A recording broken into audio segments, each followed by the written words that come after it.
Okay, now Curtis, where are we going now? Oh, we're going out to Andrew Giuliani, who I think has been playing golf with President Donald Trump down in Bedminster, New Jersey. Is that correct, Does that Andrew? mean he's a New Jersey resident? Good question. We should be teeing off here pretty soon, but President Trump sends his best to you, John, even to you, Curtis. He says, you know what? He says, I'm sending my best to Curtis Sliwa right now. That's how good he feels about his debate performance, and obviously all the WABC listeners. Well, that is great, and I'll tell you, I think the Democrats are in panic right now, and you know how I am. I just want common sense for our country, Andrew. Tell me, you talk to him more often than all of us. Tell me do you have a feeling who he's going to pick for vice president yet? You know what? I've got a feeling. I would say it's probably one of two or three people right now. And it's all the people that, that we've heard about, that we've talked about on WABC, that you've read about in the Post or anything like that, right? Doug Burgum is definitely in the mix. Probably one of our Congress members, Elise Stefanik, is in the mix. J.D. Vance, Marco Rubio, kind of they're in the mix. It's a little more complicated with Rubio, as he's a Florida resident, but they've got a solution for that. Well, Andrew. That's why I said, is he a New Jersey resident yet, President Trump? That way he could pick Rubio.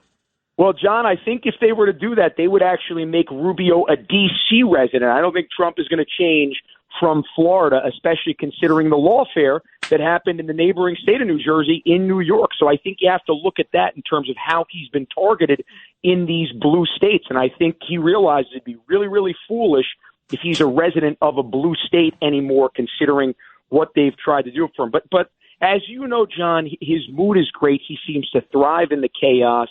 And I think he just realizes that I think more and more the country is looking at it the way that you're looking at it, John, which is whether or not they liked him, they didn't like him, liked Biden, didn't like Biden. They want common sense back.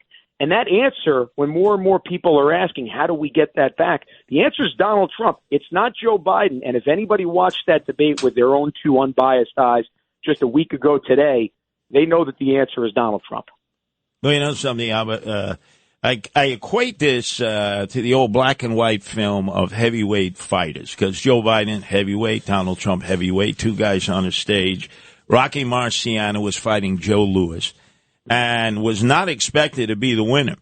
And he ended up knocking out Joe Louis in the 8th round, which is pretty much what Donald Trump did as Joe Biden self-destructed. And that was it. Joe Louis never fought again. So I think that's a perfect premise for why Joe Biden must leave the ring. He is not capable of being our president, and he is not capable of being the Democratic nominee to continue to take on Donald Trump. Yeah, Curtis, it's a good example. I think the only thing that's probably missing in that one is Rocky Marciano felt bad that he knocked out Joe Louis. I don't think Donald Trump feels bad at all that he's knocking out Joe Biden. Although I will tell you, I am really, really hopeful that those around Joe Biden who, make their living off of Joe Biden being in power, I hope that they win out, because I really want to run against Joe Biden. I want Donald Trump to run against that senile old man that we saw on the stage a week ago. And I think, look, it's very difficult to be able to move the candidate around, but you can do it at the convention. It's difficult to move the money around, as we know. These PACs make it a little bit easier to be able to do that. But if it's not Kamala Harris and if it's not Michelle Obama, then the Democrats kind of run out of choices in a party that's been so based off the last 10 years off of identity politics, right? How do you skip a black woman who's the vice president for somebody who is not a black woman when you've been telling the American people for the last 15 years that America is still a racist country? So that's where it gets a little bit complicated. If Michelle Obama does not want to run, then do you go with Kamala Harris, who actually Donald Trump is actually still polling better against than Joe Biden, even after that debate? So they're a little bit between a rock and a hard place if Michelle is not going to be their candidate. What time is your golf game with the President Trump? Whenever Donald Trump says it's time to tee off at Trump National, he sets the tee times over here. So I'm thinking probably in about 20 minutes or so. But, when we play Curtis Sliwa National on the stickball courts, I think there's a court named Sliwa National. He lets us know when the ball hits the wall. So. We've been joined by Greg Kelly, who's doing double duty today, 10 to 12. So nice. We get him then twice, 1 to 3 after me in the rip and read. And Greg, you're hearing what Andrew Giuliani is saying right before he goes out and golfs with what appears to be now, without a doubt, the next president of the United States, Donald Trump, if the election were held tomorrow. 47. I'm just blown away by all of his boxing references, man. Those guys, that goes way back. My boxing stops after Rocky. Wait, your dad, Ray Kelly, was the boxing commissioner from New York State. Yeah. I was at the ring with him all the time. Your dad knew more about boxing than anybody. Yeah, he's an expert in all things. Actually, that he can hold his own with you on sports. He's always been impressed with you in many ways, especially your sports knowledge. Exactly. John, know this. He says, when you speak to Ray Kelly, that I did the best Curtis Sliwa Super Sports Spectacular talk show in the history of the medium. But if I may on the boxing, one thing, because I've been thinking about this a lot. It's the only boxing analogy I got, but Rocky 2. Right? Remember Rocky 2? Yep. Creed wants a rematch. And Stallone, Rocky goes in there, and Mickey tells him, he says, look, at the last minute, Rocky, you're going to switch to right-handed from southpaw. And it's going to confuse Apollo. And he's not going to know what to do. And I think that Donald Trump, at the exact right moment, and I don't know when that is, but he's got to play like super-duper nice guy, and I want him to start talking directly to the left because so many people have been lied to about Trump. They have been lied, just like they lied to us about Biden, that he's normal. They are saying the same kind of lies about Trump, that his agenda is somehow threatening or he's a monster. He's not. And I want him to tell that directly to the people who are most afraid because they've been lied to. If you look at this agenda of Trump, it's American. It's beautiful. It's straight down the middle. They call me right-wing extremist. I'm not a right-wing extremist. Why are they calling MAGA right-wing?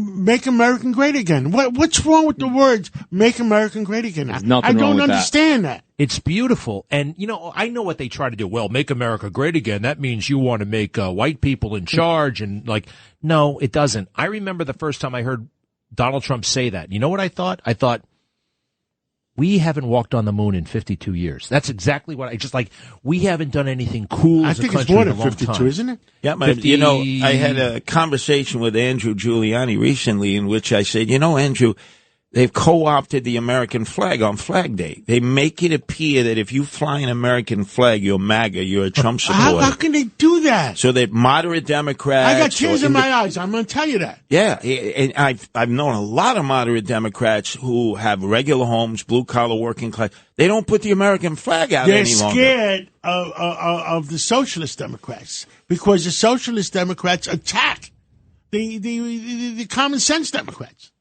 Well, there's going to be a day, and I don't know when it is. It could happen in a month. It could happen in 50 years, but everybody is going to come together. Guys, in 2020, Donald Trump gave a speech on July 4th, 4 years ago today. I want to play the whole thing for everybody later on. It is the most pro-American, pro-freedom, pro-whoever the hell you are, you can be. I don't care. Nobody cares if you're trans. Nobody cares if you're gay. I mean, I do care if you want to mess around with kids. We have certain limits and no profanity or no pornography in the classroom. But those are reasonable restrictions. And everything else kind of is fine. We don't care. So I just want people to see through the mayhem and the lies and all the crap and untrue stuff that's been said about Trump, because I really think if you get through all that, it's something that 50 states could rally behind. Now, let me ask you a question, Andrew. You're ready to tee off with President Donald Trump. Do you ever purposefully lose to him?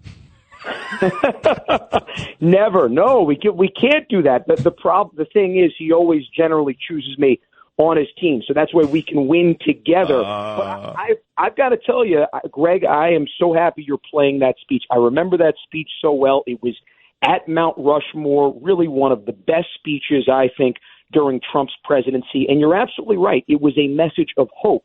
It was a message of what America has been at its best and what America can be. And let me tell you something, to me, that when I worked in the White House was made me realize just how important America is to anybody who loves freedom. I remember when my mother-in-law, who lived 47 years of her life under Soviet oppression, God rest her soul, had the opportunity to be in the White House with the President of the United States and the President of her free country of Lithuania.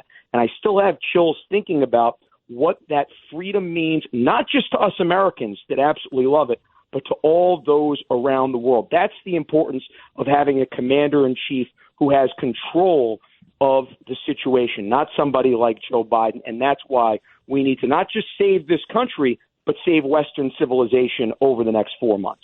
Andrew, on November 5th, when he's the 47th president, is he going to steal you away from WABC?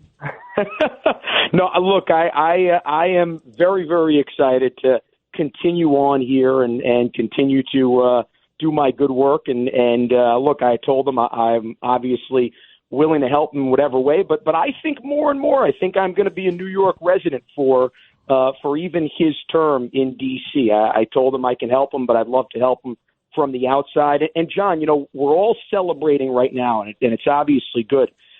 But I look at the next 4 months, and I'm just telling everybody, look, we're still at the quarter pole over here. There's a long way to go. We need to make sure that everybody has a plan for election month. What are they going to do to make sure, A, that they get the vote out, B, that they're telling their friends to get the vote out? Don't just sit on the laurels of a great debate or what it's looking like. We got to make sure we follow through over here. You've got a lead going into the ninth inning, but you got to make sure that you bring Mariano Rivera out to close the game out.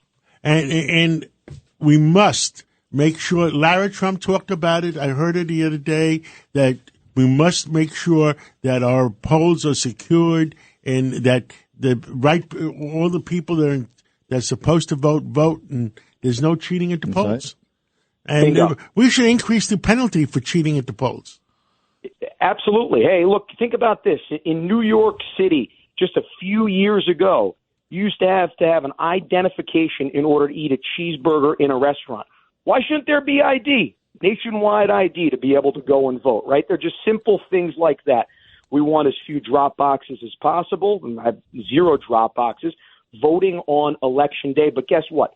You need to make sure that you have a plan to vote in person before Election Day, because I can tell you, I'm sure there are going to be a couple of these swing states where you're going to have some pipes burst or things that happen on Election Day, because they know that Republicans like to vote on Election Day. So vote in person, vote early. I got to say one more thing. And your dad, when he ran for mayor, he made sure there was an attorney at almost every poll that was critical.